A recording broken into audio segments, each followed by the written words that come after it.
और गाँव की बात करते हुए हमें इस बात का ख्याल रखना होगा कि जब हम गाँव की बात करें, गाँव से करें, तो गाँव को लगे कि मेरी बात हो रही है और उस बात में भारत ज़रूर आना चाहिए।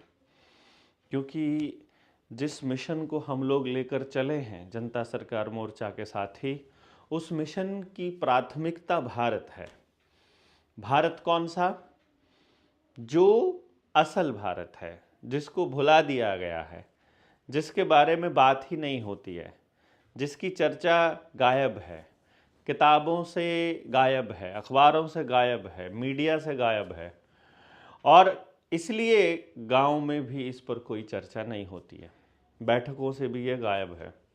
हमें फिर शुरू करनी है और ये क्रांति का आगाज़ हमारे कुछ साथियों ने करने का सोचा है। मेरे पास फ़ोन आया चांदीराम जी का उचाना से, मेरे पास मैसेज आया जीतू भाई का जयपुर से, मेरे पास मैसेज आया बिहार से, झारखंड से। अपने साथियों ने कहा कि हमें अपने गांव पर वैसे ही काम करना है जैसे आपने इधर किया था, क्या नाम, फफड़ाना में किया था। तो अभी उचाना में शुरुआत हो रही है 1 फरवरी से 8 फरवरी तक, यानी आज 3 फरवरी है, तो वहाँ ऑलरेडी लोगों ने शुरू कर दिया है, अपने साथियों ने काम, दुर्जनपुर, उदयपुर और नचारखेड़ा में। तो ये उचाना और जींद के एरिया में लोग अपने साथी काम करना शुरू कर चुके हैं। अभी जो झोजू कला में हमने प्रैक्टिकल किया, जो इससे पहले हमने दुबलधन में प्रैक्टिकल किया, उसको समझ करके, उसको देख करके फिर अपने साथियों ने इसको अब अपने अपने गांव पर करने का निर्णय लिया है। और ये ज़रूरी भी है। जब आप जाएंगे तो आपको उन लोगों से बात करनी है, तो कौन लोग आपसे बात करने के लिए सहमत है या कौन लोग तैयार हैं इस सब चीज़ों के लिए, कौन कौन सुनता है जनता सरकार मोर्चा को, ये पता होना चाहिए। कोई भी व्यक्ति आपसे जुड़ेगा, उसके लिए ज़रूरी है कि उसको आपकी बात समझ में आ जाए। और आपकी बात समझने के लिए उसको 21 बार कम से कम बताना पड़ेगा कि जो चीज़ तुम पहले से सोच रहे हो वो सही नहीं है और सही चीज़ ये है। इसलिए बार बार बोलना पड़ता है, वरना मेरे कोई दिमाग में खराबी नहीं है कि पिछले 4 सालों से बनाकर वीडियो हम लोग सोशल मीडिया प्लेटफॉर्म पर डाल रहे हैं। पहले हमें नहीं मालूम था कि इसका कितना महत्व है। पहले हम क्यों मोबाइल में उलझें, क्यों इस चक्कर में पड़ें, लोग पता नहीं क्या कहेंगे, इस चक्कर में रहते थे और अपनी बात को उतने ही लोगों तक पहुंचा पाते थे जितने लोगों के बीच बैठे हैं। हम समाज को बता नहीं पाए कि हम क्या कर रहे हैं, हम नहीं बता पाए हम क्या करना चाहते हैं। लेकिन धीरे धीरे हमने जब इन चीज़ों को समझा और बताया तो पता लगा। तो अब आपको क्या करना है, एक तो जब अपने गांव में जाएंगे तो वहाँ आपके पास बात करने के लिए जब लोग मतलब आएँ या आप लोगों के पास जाएं, तो उसको जो मेन सी बातें हैं उनको रिकॉर्ड ज़रूर कर लें। एक बार करेंगे, अपलोड करेंगे तो आपको मालूम पड़ जाएगा सही क्या है, मेन कौन सी चीज़ें होती हैं, किस तरह की लेनी होती हैं। फ्रेम यदि आप इस तरह का रखेंगे तो बढ़िया रहेगा। ये वाला फ्रेम, मोबाइल आपने ऐसे पकड़ा होता है वैसे तो यदि आप फेसबुक पर लाइव वगैरह चल रहे हैं, ज़्यादा रीच जो है वो इस तरह से खड़ा होकर के जब बनाते हैं तब आती है, और इस तरह की वीडियोस यूट्यूब पर चलती हैं तो उसकी रीच इंस्टा पे और फेसबुक पर कम रहती है जो इस तरह पड़ी हुई है। तो आपने इसलिए अखबारों वाले देखे होंगे, टीवी वाले, न्यूज़ चैनल वाले, वो सीधा मोबाइल खड़ा करके बनाते हैं। वो बना सकते हैं आप, बाद में आपको एडिटिंग वगैरह आ जाएगी तो आप उसमें से जो हिस्सा आपको नहीं चाहिए वो काट भी सकते हैं। कई बार हमारी ज़बान से कोई ऐसी बात भी निकल जाती है जो हम सोचते हैं कि नहीं ये गलत निकल गई थी, तो वो फिर उसको काटा जा सकता है। आज हम जनता सरकार मोर्चा की जो क्रांति अभियान है उसकी शुरुआत से हम बात करेंगे, और इसमें बात करते हुए जो सपना था हमारे शहीदों का, ख़ास तौर पे जो ये फ्रेज़ भाई राजीव दीक्षित बोला करते थे कि मैं भारत को भारतीयता के आधार पर खड़ा करने के काम में लगा हूँ, मतलब करना चाहता हूँ और उसी काम में लगा हुआ हूँ। ये उनका डायलॉग है, ये उनकी बात है जिसको जनता सरकार मोर्चा के साथियों ने अपना ध्येय बना लिया कि हम भारत को भारतीयता के आधार पर खड़ा करने चले हैं और हम उसी दिशा में आगे बढ़ रहे हैं। तो कुछ सवाल हैं इसमें, दो चीज़ें हैं। जैसे बदलाव करना आप चाहते हो भारत को भारतीयता के आधार पर, तो इसमें दो सबसे बड़े सवाल हैं कि गांव के जिस आदमी से आप बात करने जा रहे हो वो बदलाव चाहता भी है या नहीं चाहता है। पहली बात तो उसे अभी एक ऐसे मकड़ जाल में उलझा रखा है, एक तो अपनी दिहाड़ी में उलझा हुआ है, काम उसका चल नहीं रहा है, ईएमआई पूरी भरी नहीं जा रही है। दूसरा, उसको लगता है कि जो करेगा वो सरकारी नुमाइंदा करेगा। जो कम्युनिस्टों ने सबसे बड़ी हानि जो की है समाज की, पूरे भारत को जो जिस गलत दिशा में कम्युनिस्ट लोग लेकर के गए हैं, खास तौर पे ये ट्रेड यूनियन वाले लोग, जो सरकारी संगठन सरकारी संस्थाओं में बैठे ये संगठन थे, वो संगठनों के लोग जो अपने आप को कामरेड कहते थे और जो यूनियनिस्ट कहते थे, उन्होंने जो बड़ी गलती करी है वो ये करी कि उन्होंने मांगनी सिखाई लोगों को। हमारा देश आदेश दिया करता था, हमारा देश कहा करता था ये नहीं चलेगा, ये समाज ऐसे चलता है, ऐसे नहीं चलता है। लेकिन कम्युनिस्टों ने आंदोलन किए और उन आंदोलनों से अपने लिए मांगना शुरू किया। मतलब जो वोटर है, जो मत का दान देता है, मतदान करता है, जो अपनी बात अपने नुमाइंदे चुनकर भेजता है, उसको भिखारी बनाने का काम किया। आदेश देना बंद कर दिया, यानी सामाजिक ना हो करके वो संगठन एक रजिस्टर किया, उसके इतने सारे लोग थे, या तो वोट के नाम पर या अपनी राजनीति के नाम पर या खुद पॉलिटिक्स में बैठे लोगों ने उन्हीं लोगों की डिमांड्स को स्वीकार करना शुरू किया और एक स्ट्रक्चर्ड जो संगठन है उसकी ही बात को माना जाएगा, उसी को सीरियसली लिया जाएगा, ऐसा उन्होंने प्रचारित किया। तो आज का जो नौजवान है, आज के जो क्रांतिकारी हैं, आज के जो लोग हैं, वो भी ऐसा ही सोचते हैं कि यदि कोई प्रधान नहीं है, यदि कोई इस तरह से कोई संगठन नहीं है तो वो चीज़ें आगे नहीं बढ़ सकती हैं। लोगों को वैसे संगठित करने का आइडिया उनके दिमाग में नहीं आता है। इसीलिए हमने इसको आइडिया को लिया था जनता सरकार मोर्चा में कि आप जितने भी साथी हैं अपने तरीके से काम कर सकते हैं और आपको अपने तरीके से काम करने की आज़ादी है। इसलिए जितने भी सवाल यहाँ पर हैं इनको फाइनल नहीं मान लेना है, आप इसमें अपनी चीज़ें भी ऐड कर सकते हो और इसमें कोई चीज़ आपके लिए सहूलियत के लिए नहीं लगती है सही है तो वो भी आप इसमें से काट सकते हो। जितने मुद्दे हैं, चाहे बिजली का है, प्राइवेटाइजेशन का है, आप रेलवे का है, वो सब आप चाहते हो कि नहीं चाहते हो, ये गांव वालों से पूछना पड़ेगा। तो जो बदलाव हम चाहते हैं, यदि वही बदलाव गांव के आदमी चाहते हैं तो ही तो गांव हमारे साथ आएगा, या फिर जो बदलाव हम चाहते हैं गांव में से जितने लोग उसी बदलाव को चाहते हैं वही तो हमारे साथ आएंगे और उनको तब पता चलेगा तभी तो आएंगे। और पता वीडियोस से नहीं चलता है, ढेरों वीडियोस हैं। कभी कोई वीडियो सुन ली तो लोग सोचते हैं ये यही काम करने वाला है। जैसे कोई एजुकेशन की वीडियो सुन रहा है तो उसको लगेगा देवेंद्र एजुकेशनिस्ट है। जिन्होंने कोरोना के टाइम पे वैक्सीन वाली वीडियो सुनी तो उनको लगा ये अरे एंटी वैक्सीन वाले लोग हैं ये। फिर किसी ने दूसरी सुन ली, बीजेपी को गालियां देते हुए सुन ली तो उनको लगा ये कांग्रेसी है। किसी ने नरेंद्र मोदी को बोलते हुए सुन लिया तो वो लगेगा ये मोदी का विरोधी है। तो लोग क्या करेंगे, या कोई ऐसी 10 साल बाद की बात में कोई बता रहा हूँ तो कॉन्स्पिरेसी करने वाला, कॉन्स्पिरेसी थ्योरिस्ट है। तो इस तरह से लोग अपना एक मत बना लेते हैं किसी व्यक्ति के बारे में और वो ऐसा सोचते हैं कि शायद ये ऐसा व्यक्ति है। हकीकत वो नहीं होती है। तो सबसे पहले हमें क्या करना है, जिन लोगों के लिए बदलाव की हम बात कर रहे हैं उन लोगों से ये पूछना है कि आप वो बदलाव चाहते भी हो या नहीं चाहते हो। तो उनसे दो चीज़ें पूछनी है, खड़े कहाँ हैं और जाना कहाँ है, ये उनको भी पता होना चाहिए और आपको भी क्लैरिटी होनी चाहिए। ऐसा ना हो कि सिर्फ ये क्लैरिटी आपको हो।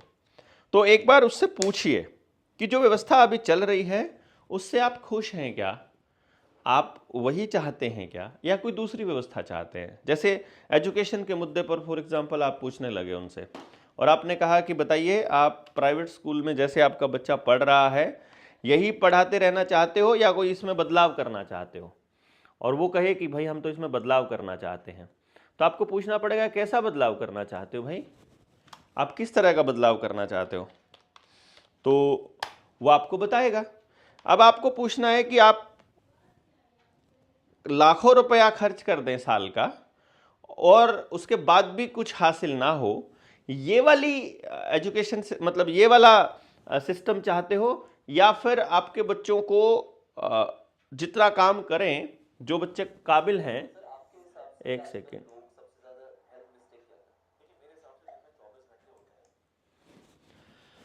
जो सबसे बड़ी गलती जो करते हैं कि लाखों रुपया खर्च कर दिया और उसके बाद भी उनके रोजगार की कोई गारंटी नहीं है, ऐसी शिक्षा चाहिए। या फिर आपका जितना आप कंट्रीब्यूट कर सकते हैं उतने कंट्रीब्यूशन में 100% गारंटीड रोजगार वाली एजुकेशन चाहिए। तो अब आप उससे पूछिएगा, और बोलेगा ऐसा संभव है क्या। अब बोलेंगे कि देखो, पहले तो आपको ये बात देखनी पड़ेगी कि आपको ये वाली चाहिए जो अभी चल रही है, या आपको वो चाहिए जिसमें गारंटी हो आपके बच्चे को रोजगार मिलेगा। तो ऑब्वियसली वो चुन लेगा अपने आप। ऐसी सामाजिक व्यवस्था चाहिए हेल्थ की जिसमें हम फार्मा कंपनियों के ऊपर निर्भर हों, 1 रुपए की दवाई को 100 रुपए में, 1000 रुपए में खरीदते हों, या फिर अपने आसपास जो जड़ी बूटी हैं, या फिर हमारे शरीर की जो अपने आप को ठीक करने की जो ताकत है, या जो हम सेल्फ हीलिंग सिस्टम है, या नेचुरोपैथी है, या आयुर्वेदा है, उसके हिसाब से जिसमें मिनिमम खर्चे में करना चाहते हो, लाइफस्टाइल को बदल कर ही आप ठीक होना चाहते हो, तो वो बताएगा आपको कि कौन सा चाहते हैं। वो अभी के लिए कहेगा पॉसिबल नहीं है, अभी के लिए कहेगा समय नहीं है, अभी के लिए कहेगा ऐसा हो सकता है क्या, लेकिन उसको बोलिए हो सकता है, नहीं हो सकता है, दैट्स अ डिफरेंट पार्ट। पर आप बताइए आपको क्या चाहिए, आपको किस तरह से मतलब जीना है। तो अभी वो कहाँ खड़ा है ये भी बताना पड़ेगा, और जहाँ जाना है वो भी बताना पड़ेगा। तो एक गांव में अगर 10 गलियां हैं, तो आप 10 गलियों में 10 लोग कम से कम आपके पास हों, जो हर गली को एक एक गली को चूज कर लो, भाई तुम्हें इस गली को आज टारगेट करना है, और तुम्हें हर घर में जाकर बात करके आनी है। गांव में बच्चे ज्यादा हो जाएंगे, ज्यादा कर लो, एक बार एक गांव करके टेस्टिंग तो कर लीजिए ना कि क्या रिस्पॉन्स आता है, लोग क्या कह रहे हैं, लोगों का क्या रुझान है, और उसको पूरी तरह से समझना है। अगर तो मैं इस वीडियो के कैप्शन में या फिर डिस्क्रिप्शन में लिंक दे दूंगा कि गांव की जो क्रांति है उसमें जाते समय किन किन बातों का ध्यान रखना है, वो सारी बातों की वीडियो मैंने ऑलरेडी बनाई हुई है। तो वो हमने अपने एक्सपीरियंस भी शेयर किए हुए हैं। टीम 500 के लिए भी, मतलब टीम 500 का मतलब वो है जो गांव में जाएंगे और उसको लीड करेंगे, उन लीडर्स के लिए भी हमने ये वीडियोस बनाई हैं, और जो फवडाना में जो हमने किया था उसके लिए भी हमने वीडियो बनाई थी। वीडियो बनाने का पर्पस ये था, देखो हमने पहले कहा है एक गांव में टिक कर के काम फिलहाल नहीं करना है, हमको भी नहीं करना है। आप अपने गांव में तो रहते ही हो, वहां तो धीरे धीरे करते जाइए। मैं नहीं कर पाऊंगा क्योंकि मुझे मूव करना है, पूरा ऑल ओवर इंडिया घूमना है, जाना है, सब लोगों को बताना है। ये जो गिलहरी वाला काम है, गिलहरी का काम क्या है, बीज बोने का। वो बीज कहीं भी लेके जाएगी और भूल जाएगी, और वहीं पर वो मतलब इस तरह से जंगल उगता है बेसिकली। तो वो अपनी बातें कह करके, इसीलिए मैं उन लोगों को नहीं बोलता हूँ कि आप मेरे साथ अटैच हो जाइए, मेरे से जुड़ जाइए। मैं कहता हूँ यहाँ का ये लोकल बंदा है, इससे जुड़ जाइए, यहाँ ये इस बात को समझता है, आप इससे जुड़ जाइए। उनसे जुड़ के आपको अपना काम करना है, मुझसे नहीं जुड़ना है, वहाँ की जड़ों से जुड़ना है। तो वहीं पर अपने आप को ताकतवर बनाना है बेसिकली। तो वो हम कंटिन्यूसली कर रहे हैं इसमें।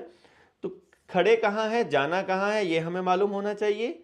जो वर्तमान व्यवस्था में कुछ बदलाव चाहिए या सब कुछ ठीक है, और उसको कौन बदलेगा, और यदि हम बदलने की कोशिश करें या इस पर कुछ काम करने की कोशिश करें तो क्या आप साथ आएंगे। साथ में पूछा जा सकता है कि आपकी क्या हिस्सेदारी और जिम्मेदारी रहेगी। अगला बंदा जिम्मेदारी लेने से मना कर रहा है तो आप उसको बोल दीजिए, वो पूछेगा क्या हिस्सेदारी, क्या भागीदारी। हिस्सेदारी और जिम्मेदारी कि अगर आपको व्यवस्था में सिर्फ हिस्सेदार बनना है तो भी चलेगा, और जिम्मेदार बनना है तो भी चलेगा, लेकिन बात को सुनना जरूर। चाहे आप कुछ भी सहायता मत करना, चाहे आप किसी भी तरह से सहायता मत करना, पर एक बार सुनिए जरूर। इस व्यवस्था में, जिस व्यवस्था को हम आगे लेकर जाना चाहते हैं, कम से कम वहां बैठ करके अपनी बातचीत को रखने का तो डेकोरम हम बना ही सकते हैं, ठीक है। और फिर कौन कौन सी जानकारियां हैं जो हमको गांव से लेनी है। लेनी इसका मतलब इसलिए है क्योंकि जब आप ये बताओगे अपने गांव को कि मेरा गांव कहाँ खड़ा है और हम इस गांव को कहाँ लेकर जाना चाहते हैं और उसके क्या लाभ रहेंगे।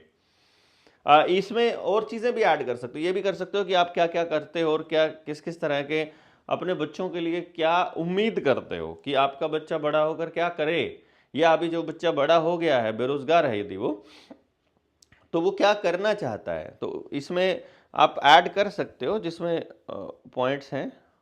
इसका हमारा वो लिखने का था, मिल गया। चलिए, इसमें जो हमने पॉइंट्स लिए हैं इनको आप फाइनल मत समझिएगा, इनको आप इस तरह से रखिए कि आपने पूछना है गांव में कि और आपके घर में बेरोजगार लोग कितने हैं, आपके या आप किस तरह का रोजगार उम्मीद करते हैं, इनके लिए किस तरह के रोजगार की उम्मीद करते हैं। हाँ, अब ये पॉइंट्स मैंने कुछ दिए हैं, आप रजिस्टर को इस तरह से लेके चलिएगा। कभी भी इसमें रजिस्टर में ऐसे, ये रजिस्टर है ना जैसे कोई कॉपी है, तो इसमें इस तरह से लाइन मार सकते हो आप, ये जो लाइनें मैंने बोला है, और इधर से ही शुरू करना है, मतलब इस वाले पेज से नहीं शुरू करना, क्योंकि फिर आगे तो जगह है नहीं है। इसमें इधर से शुरू करेंगे तो ये पूरा का पूरा पेज एक बन जाएगा। और रजिस्टर जितना चौड़ा हो, यहाँ से जितना चौड़ा हो उतना बढ़िया है, ये पूरा चौड़ा होना चाहिए। उसमें जो चीज़ थोड़ा सा ध्यान रखिएगा, जैसे सीरियल नंबर है, इसमें तो सिर्फ 1 2 3 4 ही आएगा ना, जैसे 1 है 2 है, तो ये बाकी की जगह खाली पड़ी है, तो आप इसको थोड़ा सा पतला कर सकते हैं, यानी कि इसको आप ऐसे कर सकते हैं, सीरियल नंबर ऐसे लिख दिया तो ये इतना ही आ जाएगा, बहुत है। 1 2 3 4, ये 1 2 3 4 किस लिए है कि कोई बंदा है, जैसे फॉर एग्जाम्पल हमने दिया कि हम ये लिखना चाहते हैं, बंदे के बारे में जानकारी हम चाह रहे हैं, जैसे पहला बंदा नाम है देवेंद्र, तो आपने लिख दिया नाम Devendra. Father name, husband name, यानी घर की मालकिन ही है और एक वो मतलब आदमी नहीं है, तो आप हस्बैंड नेम पूछ सकते हैं, जिंदा नहीं है तो। फादर नेम है तो श्री नफे सिंह, आप इसमें श्री या मिस्टर शुरू में लिख दीजिए ताकि सबके लगा हुआ माना जाए, तो हम डायरेक्ट लिख देंगे यहाँ नफे सिंह। फैमिली मेंबर्स कितने हैं, तो टोटल अगर कोई आपसे पूछता है कि आपके घर में टोटल कितने लोग हैं, तो मेरे घर में 3 लोग हैं। अगर मेरे पिताजी की फैमिली होगी, अगर यहाँ श्री नफे सिंह होंगे, तो वो अपनी फैमिली वो मुझे बताएंगे बेसिकली, तो हम लोग उसके फैमिली में हैं। अभी मैं बता रहा हूँ आपको, मान लो 5 फैमिली के मेंबर 5 ले लेते हैं, नहीं भाई 7 है टोटल, 5 + 2। अभी हम इसमें मदर फादर को भी मैं इंक्लूड कर लेता हूँ, छोटे भाई को भी इंक्लूड कर लेता हूँ, उसकी फैमिली को भी और यशस्वी को भी।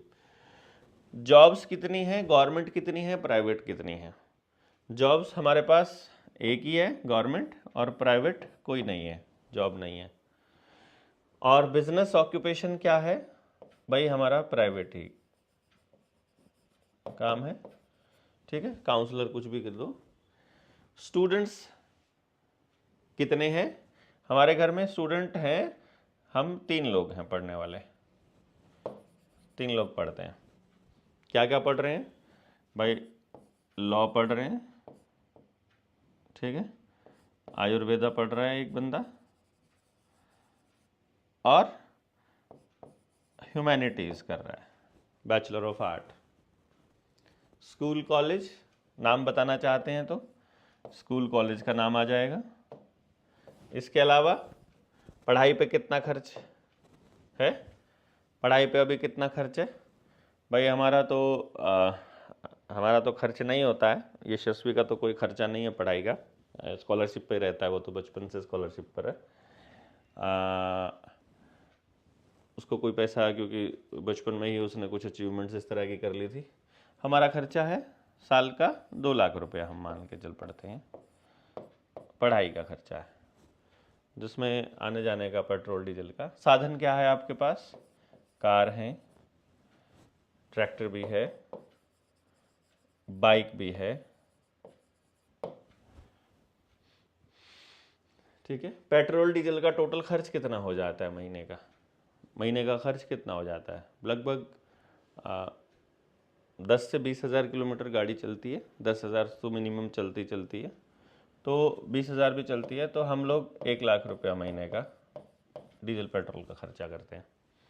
दवाई का खर्चा हमारा नील है, कोई खर्चा नहीं होता। हमें 29 साल हो गए, कोई नॉमिनल कोई वैसे कुछ होता है, कोई आयुर्वेद की दवा लानी पड़ती है तो बात अलग है। और अभी तो कुछ दिनों से तो हमें आयुर्वेद वाले साथी उपहार रूप में भी दे देते हैं और हेल्प रूप में भी, मदद रूप में भी दे देते हैं। वैक्सीनेटेड हैं कि अनवैक्सीनेटेड हैं? अनवैक्सीनेटेड हैं सारे के सारे, कोई सी ने भी घर में वैक्सीन नहीं लगवाई है। साइड इफ़ेक्ट्स के लिए तो फिर सवाल ही पैदा नहीं होता है। अगला वाला, अगर केस करें तो साथ आएंगे? यस, साथ आएंगे बिल्कुल। 5 किलो राशन लेते हो कि नहीं लेते हो? नहीं लेते हैं। छोड़ सकते हैं? यदि वो छोड़ सकते हैं तो बोलिएगा कि यस छोड़ सकते हैं, नहीं तो बोलिएगा नहीं छोड़ सकते हैं। अगर छोड़े तो हेल्प क्या चाहिए? मतलब उनको कई बार ऐसा होता है बंदा वाकई में गरीब है और वो बोले 5 किलो राशन तो मिल ही रहा है, नहीं तो खाना भी खाने की नौबत मतलब खाना खाने के भी लाले पड़ जाए। तो आप उनसे पूछिए कि यदि आप छोड़ना चाहते हैं ये फ्री का राशन, यदि ये भीख वाला राशन, तो आपको क्या हेल्प चाहिए हमसे? आपको काम चाहिए या फ्री का राशन ही चाहिए? आप इसमें ये भी पूछ सकते हो कि काम चाहिए या फ्री का राशन चाहिए। आपका बच्चा यदि सरकारी स्कूल में पढ़ता है, मिड डे मील अगर मिलता है, तो क्या वो मिड डे मील आप चाहते हो कि वो मिलता रहे, या हम गांव में व्यवस्था कर लें अपनी? गांव के स्कूल में अपने बच्चों को पढ़ाने के लिए तैयार हो क्या? यानी कि यदि आप सब लोग, अगर पूरा गांव तैयार कर दें हम, तो क्या आप अपने गांव के स्कूल में बच्चों को पढ़ाने के लिए तैयार हो? ठीक है। रोजगार आधारित शिक्षा होनी चाहिए या फिर जैसे नौकरी आधारित शिक्षा होनी चाहिए, सिर्फ नौकरी के लिए ही हम बच्चों को तैयार करना है? अब आपको गांव की सामूहिक बात पे आ जाइए। ये सामूहिक बात है जो अब, वो तो व्यक्तिगत थी। गांव की सामूहिक जमीन है, वो गांव की है या सरकार की है? डीसी को मिलना चाहिए उसका अधिकार या फिर सरकार को मिलना चाहिए? सरकार ने रजिस्ट्री अपने नाम कर लिया धोखे से, आपको पता भी नहीं चला ना। बीच में हर जगह सरपंची के इलेक्शन रोके गए, वहाँ एडमिनिस्ट्रेटर को लाया गया, एडमिनिस्ट्रेटर ने अपनी मर्जी से कुछ भी किया और एडीसी के अंडर में ले आते हैं और ग्राम सभा से पूछे बिना इन्होंने निर्णय ले लिए। तो वो ज़मीन हमें वापस लेनी चाहिए कि नहीं लेनी चाहिए, ये आपको बताना है। सामाजिक सुरक्षा न्याय पर पुलिस पर ज़्यादा भरोसा किया जा सकता है या पंचायत पे भरोसा किया जा सकता है, यानी गाँव पे किया जा सकता है? फिलहाल की स्थिति यह है कि पंचायत पर कोई यकीन नहीं कर रहा, लेकिन यह बताइए क्या पुलिस में न्याय मिल रहा है? आप अपनी जानकारी गांव के आदमी को देना उचित समझोगे या किसी अनजान आदमी को देना समझोगे? आप पुलिस वाले को तो सब कुछ बता रहे हो, जज को तो सब कुछ बता रहे हो, गांव को बताने से डर रहे हो। पुलिस वालों को तो कह रहे हो, मतलब चाहे लोन की मसला हो, चाहे आपकी गरीबी का मसला हो, चाहे आपकी बेरोजगारी का मसला हो, आप अनजान लोगों को बता रहे हो और खुद को नहीं बता रहे हो। इंटरनेट पर आप अपनी जानकारी सारी दे रहे हो। बताओ, अब आपने ऑनलाइन फॉर्म भर रखे हैं, सारे आधार कार्ड दे रखा है, वहाँ सबको दे रहे हो, पूरी दुनिया को दे रहे हो अपने बारे में सारी जानकारी, और गाँव को नहीं बता रहे हो। गांव में बताते हैं किसी को पता लग गया ये कर्जदार है तो बेइज्जती हो जाएगी। अरे भैया, तुम पूरे देश पूरी दुनिया को बता चुके ऑलरेडी ऑनलाइन सारा डाटा दे करके। ठीक है। फिर जो बिहार वाले साथी, उनके लिए है ये कि माइनिंग अगर कहीं पर हो रही है तो उसका प्रॉफिट गांव के लोगों को मिलना चाहिए या कंपनियों को मिलना चाहिए? वहां के लोगों को मिलना चाहिए ना, लोकल लोगों को। वो प्रॉफिट कहाँ है? कितने रुपए रेट कोयला वहां उनको माइनिंग के लिए मिलता है और कितना रुपया सरकार के खजाने में जमा होता है, तो हमारे हिस्से में क्या आता है, देश की जनता के हिस्से में, इसकी कैलकुलेशन आपको वहां पे करनी पड़ेगी ना। तो आपको पता लगेगा कि इतने सालों से, सैकड़ों सालों से जो वहां माइनिंग चल रही है, उसका कितने लाख करोड़ रुपए वो लूट के जा चुके, और वहां के लोग जो हैं वो अभी भी बेघर हैं, वहां के लोग अभी भी गरीब हैं। जमीन अधिग्रहण का मतलब जो मनमर्जी से कर रहे हैं, क्या ये होना चाहिए? या हमारे से पूछे बिना हमारी जमीन में कोई भी आके पोल गाड़ जाएगा, कोई भी आके सड़क निकाल देगा, कोई भी आके कुछ भी कर देगा? पीपीपी में तुमने एक कानून बना दिया जो कि फर्जी कानून है। जितने, अगर फ्रॉड सरकार है और उसने जितने कानून बनाए हैं वो सच कैसे हो जाएंगे यार? वो भी फ्रॉड ही होएगी ना। जब वोट चोरी से आपने सरकार बनाई है, जब आपने इलेक्शन कमीशन को मैनेज करके सरकार बनाई है, तो उसने जितने कानून बनाए वो भी फर्जी है सारे के सारे। तो हम ये मानेंगे ही नहीं। और ऊपर से वैसे भी मान लो 2014 में तो कितनी बड़ी वेव थी नरेंद्र मोदी के नाम की ना, 31% वोट मिला था भाजपा को।